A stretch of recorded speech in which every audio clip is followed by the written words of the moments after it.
আসসালামু আলাইকুম বন্ধুরা, কেমন আছেন সবাই? আজ আমরা কথা বলবো বর্তমান সময়ের অন্যতম আলোচিত একটি নাটক গরিব ঘরের রাজপুত্র নিয়ে। এই নাটকটি কেন মানুষের মনে জায়গা করে নিয়েছে?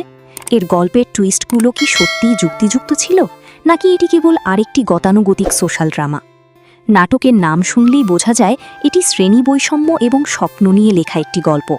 তার চালচলন আর উচ্চাকাঙ্ক্ষা আকাশচুম্বী। গল্পটি দুটি সমান্তরাল ধারায় চলে। একদিকে অনিকের স্ত্রী বৃষ্টি, যে অত্যন্ত সাধারণ এবং সাংসারিক একটি মেয়ে। অন্যদিকে আছে মেঘনা, অনিকের অফিসের বস এবং বিশাল সম্পত্তির মালিক। অনিক চরিত্রে মিরাজ খানের অভিনয় ছিল বেশ সলিড। একজন লোভী এবং দুই নৌকায় পা দিয়ে চলা যুবকের যে অস্থিরতা, সেটা তিনি দারুণভাবে ফুটিয়ে তুলেছেন। বিশেষ করে যখন মেঘনার সামনে অন্যরকম আচরণ করে, সেই ট্রান্সফরমেশনটা ছিল দেখার মতো। মেঘনা চরিত্রে অনন্যা এবং বৃষ্টি চরিত্রে আফরিনা দুজনই তাদের জায়গায় সেরাটা দিয়েছেন। বৃষ্টির চোখের পানি দর্শকদের ইমোশনাল করবে, আর মেঘনার আভিজাত্য দর্শকদের মনে একটা গাম্ভীর্য তৈরি করবে। নাটকে বাবা মায়ের চরিত্রে যারা অভিনয় করেছেন, তাদের অভিনয় ছিল অত্যন্ত হৃদয়স্পর্শী।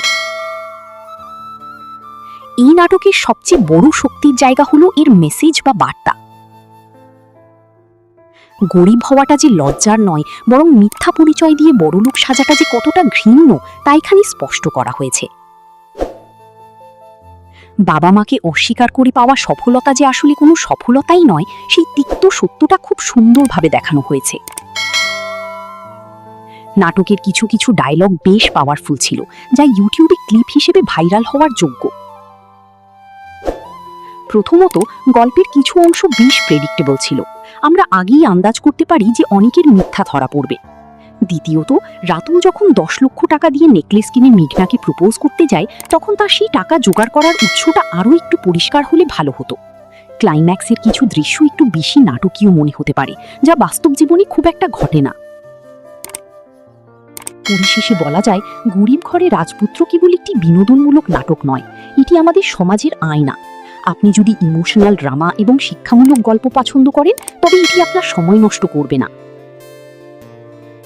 আপনারা যারা নাটকটি দেখেছেন, আপনাদের কেমন লেগেছে? অনেকের শাস্তি কি আরও কঠিন হওয়া উচিত ছিল? কমেন্ট করে জানান।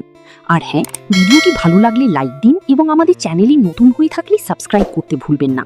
দেখা হবে পরবর্তী রিভিউতে। আল্লাহ হাফিজ।